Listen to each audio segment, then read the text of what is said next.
The clean is the most widely used exercises of the Olympic weightlifting movements by not only Olympic weightlifting athletes, but also athletes from any strength and power based sports that are looking to improve their power and their strength. It's an incredible exercise that requires a huge amount of explosive power, technique, and mobility. And it's very, very rare that I meet someone that is limited in their lifts by their strength. Likelihood is, especially in a movement like the clean, that you won't get to utilize the strength you already possess because your technique will break down. Now, I want to start off and premise this video by taking a deep dive look at an absolutely incredible athlete's technique on the clean so that we can learn some lessons of what does best practice look like on the clean movement. Now we're looking at Camille Valentina, who is a Romanian weightlifter that's competed at the Olympic Games and won multiple gold medals. So let's start off by taking a look at this lift. Thanks All Things Gym for this footage as well. Absolutely incredible. And if no one follows All Things Gym, so many amazing weightlifting videos you can watch there. Impeccable. From start position, few things that I want you to take into account here. We're going to look first of all at angle of the back. Now just keeping that like a 45-degree angle, which is great. The hips are sitting slightly higher than the knees, which is also good. This will change person to person, again, depending on your limb length. But what's really important here is you'll see the angle of the femur at this point. Now, by keeping the femur relatively vertical at this point, it makes it very easy for her to utilize the legs and push the floor away in the first phase of the lift. You'll notice how the shoulders are sitting directly above the bar at this point, and the shoulders are sat back and down. That's something that I like to think about when I'm in my setup position to maintain a nice big chest position, which we'll see happening here, pointing to the wall in front of her, which again means that when she's putting her force down in the first phase of the lift, she's not losing position as a result of that. Arms are relatively straight. Could they be straighter? Potentially. What I would want to do to make this maybe even better is from that start position when she's setting and the arms are kind of sitting around the knees in this first phase. What I like to do is think about tensing the tricep very slightly to create as much distance as possible between head and bar. Again, that's going to mean that when start pushing away, there's not a waste of effort before the bar has left the ground, but you'll see as she initiates the movement, she's pushing quite smooth. So she's not losing shape, but she's definitely taking the tension before she initiates the movement. The head and the eyes are up. That's such a simple thing that so many people get wrong when they're moving in the first phase of the lift. As the bar is reaching knee height, it's a good indication that she's used the legs really well in this first phase because the hips and the shoulders have risen together. And by the time she's reached knee height, if I leave that line back on for torso angle, you'll see that when she gets to knee height, the angles are now back parallel together. So that's always a great indication of good use of legs from the first phase of the lift. That's the most important factor for anyone trying to master the clean, legs from the floor. Okay. Now, in addition to this, as we transition into the second phase of the lift, also referred to as the second pull. But again, if you've watched my YouTube videos before, you'll know that I like to refer to this as almost like second push because we're pushing floor away from the legs at this point. What we're looking for good execution of technique through this middle phase of the lift is that we're maintaining knee bend at this point, which you'll see she is doing very well at this point, and the shoulders are still sat directly above the bar. You'll notice that we've still got a very similar chest position as we did from the first phase of the floor, which is brilliant, and the bar is in contact with the body here. So we're in a great position now to try and create vertical force. And this is probably some of the best extension that I've ever seen in a clean before. Considering this is a submaximal weight, you'll see how she maintains flat feet. Now, by maintaining flat feet till slightly later in the lift, this ensures that as she comes through into extension and the legs strike, which is happening at this point here, the bar is staying extremely close to the body. She's got as tall as she possibly can, so there's not excessive movement back at this top phase of the lift. And the bar is tracking extremely close here through the middle phase of the lift. And you'll notice how the arms are maintained nice and straight in this position. As she hits the top point of her lift, she stayed very neutral with the head, which is also really good to see here. More just cap at top of her head height at this point. As she's transitioning here, the extension in the lift finishes at the point where the feet start to leave the ground. So she's let the legs do all the work. There's no rising of the shoulders or excessive use of the upper body at this point, because as we know, we need to make sure the legs have done all the work before anything happens in the upper body. As she transitions now into the receiving position, you'll see as soon as the feet start to leave the ground, she's moving down. So you'll see from that top line that I put in, her head is moving down and the bar is staying extremely close to the body in the turnover phase, which is incredible. Okay. As we come into the receive, a couple of things I want you to notice here. Maintaining the hook grip in the turnover. Now, by maintaining hook grip in the turnover, it helps with the timing of the receive of the clean and reduces any crashing of the bar. Now, bar crashing is something that's super common for a lot of people when they first get into weightlifting. And a lot of the time they can't maintain the full hook grip on the bar in that front rack position because they don't have the mobility to do so. Especially this is something that I see with my clients that are getting into weightlifting over the age of 35 or 40 years old, which is the type of clientele that I work with. There will be restrictions in the range of motion in the upper body, which will cause a lot of people in the learning process to overlook the fact that they need to maintain that hook grip.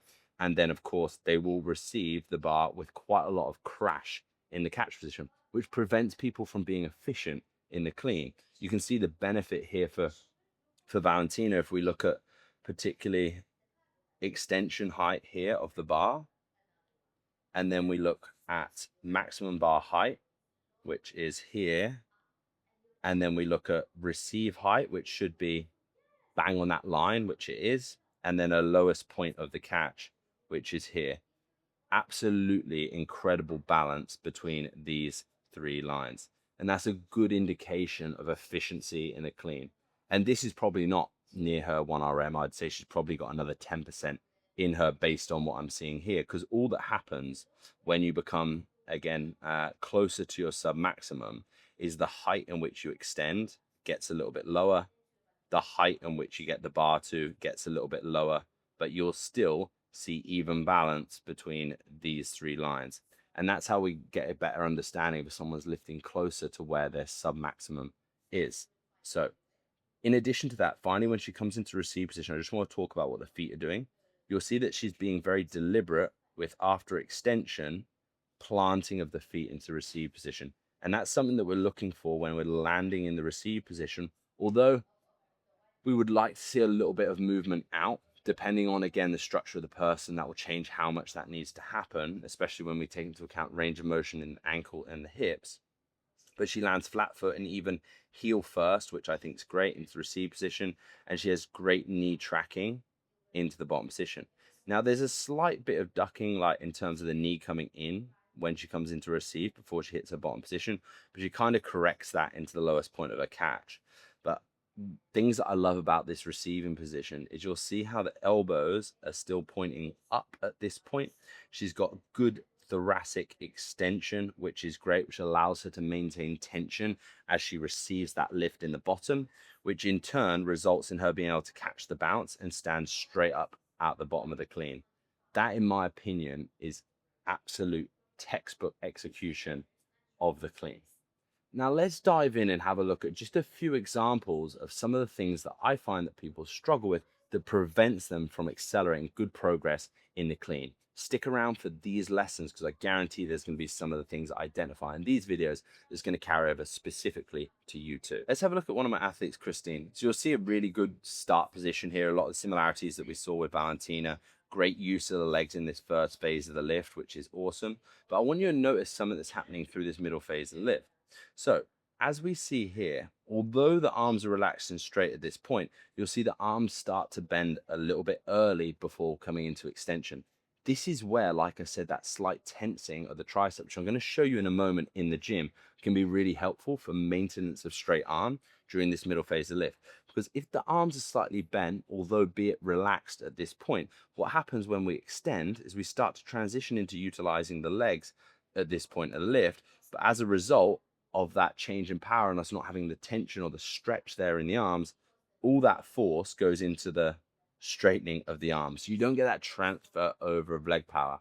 As a result of this, what will also happen is the bar will tend to move away from the body. Now, this is probably one of the most common mistakes that I see people making on the clean. They focus too heavily on striking the bar with the legs or firing the hips into the lift. And as a result of that, distance is then created between the athlete and the barbell.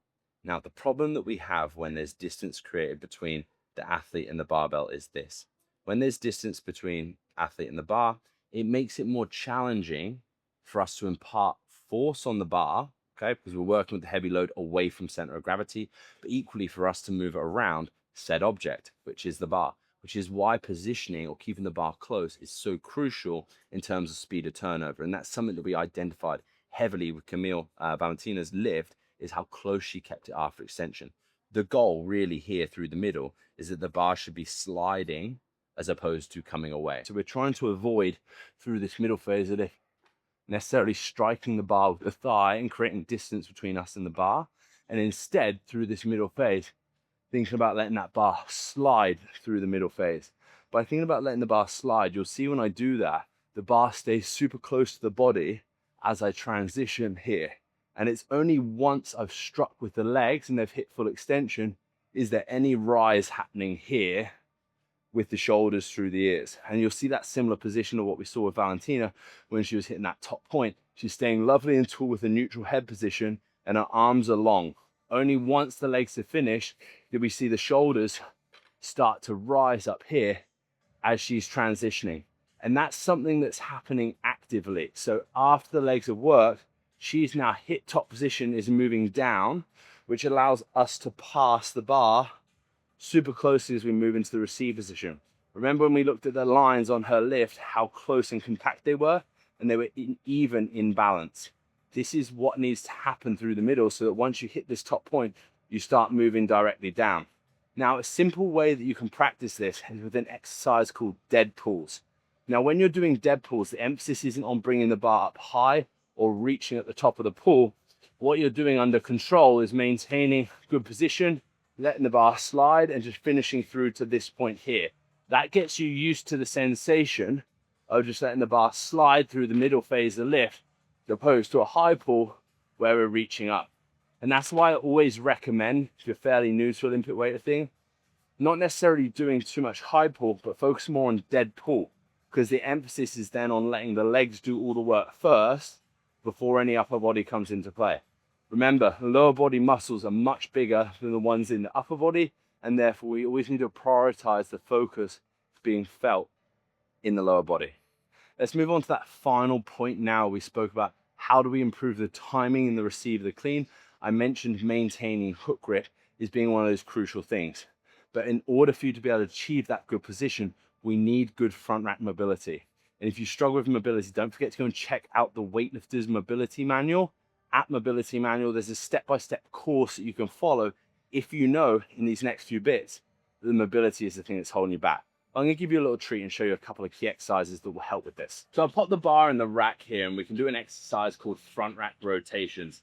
Now what's really important when we're doing the front rack rotation is we're practicing that full hook grip on the bar when we're front loaded. Now by putting the bar in the rack like this, what this will allow you to do is practice turning through with those elbows like so, maintaining that full grip. Now you're going to feel a little bit of restriction when you do that through underneath the armpit and the tricep and through the lat, which is where your restrictions will lie in achieving that good front rack position. But performing 3 sets of 10 to 20 reps in this position will help open up that position and get you used to maintaining that full hook grip. Another thing to take into account is if you're gripping too wide in your setup position, it will make it more challenging, even with good mobility, to get those elbows high. So the narrower we can keep that grip, easier it is to bring those elbows through. So that may be something that, again, helps with analysis to identify that you're setting up in the right position with your grip, which is something that we do with all our athletes when they come in to work with us at the lifting zone. Second thing that you can do, again, nice and simply, I'm just going to come to this side of the bar and you'll see slightly better from this angle. But to open up those lats again in this position without having to multiply change into too many different positions, what we can do is take hook grip on the bar underneath like so, and then we can just drop the hips back like here, and then I'm going to drop my head down in between my arms. From there, we can just rock side to side just to stretch out the lats in this position. Spend 30 to 60 seconds in that point, and then try and increase the position that you're getting into. There's one final exercise now that I want to show you can build into your warm-up routine. Be super helpful for you. Now I couldn't find your PVC pipe, so we're just going to use a broomstick instead, which is equally great. What you're going to do is you're going to take your broomstick, tuck that behind the arm like so, maintaining that full grip like so, and then you're going to bring the PVC pipe or the broomstick straight down through the middle of the humerus. From here, maintaining that full grip, we're just going to lift with the other hand like so. You just start to open up that rotation there in the shoulder, which again in turn is going to help you maintain that full grip. Now remember, with anything from a mobility standpoint, you're not going to get instant changes. You need to be consistent with your mobility in your warm-ups every single time that you're doing it. Over time, you'll see improvement. I didn't implement this particular change in my lifting until about 7 years into my weightlifting career. But when I did, I added 20 kilos to my 1RM over the period of an 8-week period of being able to master this movement. But what happens is every single time I was building up in my lift, I could get to maybe like 140, maintain the hook grip. Now I went to 150, it stopped. The week later, I could get to 150 before again, fingers started to come out. So it's something that you're gonna have to implement over time, but the sooner you do it, faster those lifts are gonna go up. Let me show you what I mean by maintaining hook grip in the clean. So you'll see from here, as I'm turning over into the receive position, I'm maintaining that hook grip into the catch. Now, to slow that down, when I'm coming through the middle phase, what I'm thinking about doing is bringing my elbows through to my eye line to achieve that maintenance of the hook grip into the receiving position. This stops the bar from, when I release the hook grip, crashing in this catch position and me losing position, but also having the weights rattling when you're coming to the catch, which is going to make it difficult for you to receive that bar comfortably into the catch position and standing straight up out the bottom. So maintain and improve the mobility first of all, and then focus on cushioning the receive of the barbell into the catch position to stop that from happening, to transfer that strength that you already have into the clean movement. Now, second athlete that we're going to be looking at is one of my athletes called Carlo. A couple of things that I want to identify here first for him is getting the correct start position in the first phase of the lift. We saw how important that was here. As we can see from the start position, you'll see the difference in the chest. So we'll see how Valentina at this point has got her chest up here when we're in the set position, whereas here for Carlo, we can see how the chest is pointing down. So what I was talking about a moment ago about pulling shoulder blades back and down to try and get the chest up a little bit more will prevent, one, the shoulders being too far in front of the bar in the start position instead of directly above here, which will prevent any movement forward in this first phase of lift and better use of the legs. Now, bar stays nice and close on this athlete and compared to Christine, which we saw a moment ago. But as we come into turnover, you'll notice here at this point, the distance between Carlo and the bar is quite great because he has already at this point released his hook grip and let the bar come out into the fingertips, okay? Now, as a result of that, and if I play this last clip in full speed, you'll see how the weights, you can hear them rattling when he's coming into his receive. Fine, at this weight, he's still going to make the lift. But when we're talking about the overall efficiency of the clean and jerk, when we come into that catch position, we're trying to cushion the receive to stop that crash from happening. If we can get that right by maintaining the hook grip, that will stop us getting caught in a dead position before we're standing up out of the bottom. So again, I'm going to take away what we've just seen and identified with a couple of these athletes that have been struggling with their cleans and show you exactly how to fix them. A lot of the time when you're trying to make changes to your technique, it's the work that you do in your warm-up sets before working sets, so your build-up is where you actually really want to focus in on dialing in on the technique. Because the likelihood is, regardless, especially when you're trying to make changes, when you start to move above 80% of your 1RM, you're going to resort back to your old technique. And that's absolutely fine because you think you'll do 3 to 5 warm-up sets before you get to working sets, will probably be 3 to 5. You're still getting half your work done working on the technical exercises. Okay, so just remember that. First thing that we're going to be diving into here is talking about setup position. Now, when we look at that setup position in terms of what I was seeing with the fault that Carlo had, is from the setup, we notice how the shoulders were too far in front of the bar when he was setting up. Now, that was actually coming from the fact that when he's setting up, he's starting in this low position and then coming up into his start position. What I like to think about doing instead is starting with straight legs and then locking down into my set position. This allows me to push my bum up and back a little bit further, which helps keeps the shins a little bit more vertical in the start position, which again maintains that good angle of the femur position and the chest position being up for when I start the lift. So that's your first thing to try and practice when you're setting up for your cleans. Always think top down into the set position and focus on that knees and arms in line, shoulders directly above the bar, chest up, so that our leading point when we initiate the lift is this. In addition to that, making sure that we're using the legs from the floor. Now, something that you'll see that I'm doing there, even when I'm setting up, is I'm dropping my chest down and then I'm leading with the chest up here. And I mentioned that second point of when I start, tensing the tricep slightly. Now, by tensing the tricep when I initiate, it doesn't mean that I'm going to use my arms, because I'm doing the complete opposite by tensing the tricep.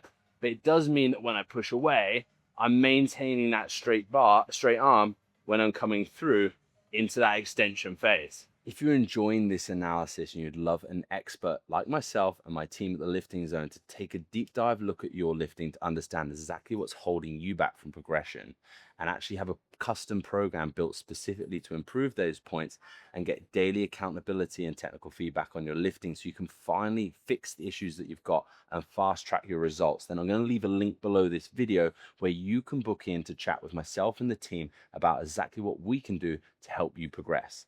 Now, I want to put a little disclaimer in here. The Lifting Zone is the most premium service worldwide when it comes to improving your Olympic weightlifting. That is exactly why we get the results that we do, and everyone comes in and puts 10% on their lifts. We go through a strategic process to understand the problem, build a program specifically to you, and then give you that feedback on a day-to-day basis, as well as upskill and educate you with technical analysis videos like this for an hour every single week. With that being said, this does come at a cost. You'd be looking at, with the custom programming, costs starting at around $249 per month and upwards. So just so you know, if you're going to apply, you need to be ready to financially invest in yourself, but not only that, be dedicated to 12 weeks to really upskilling your Olympic weightlifting.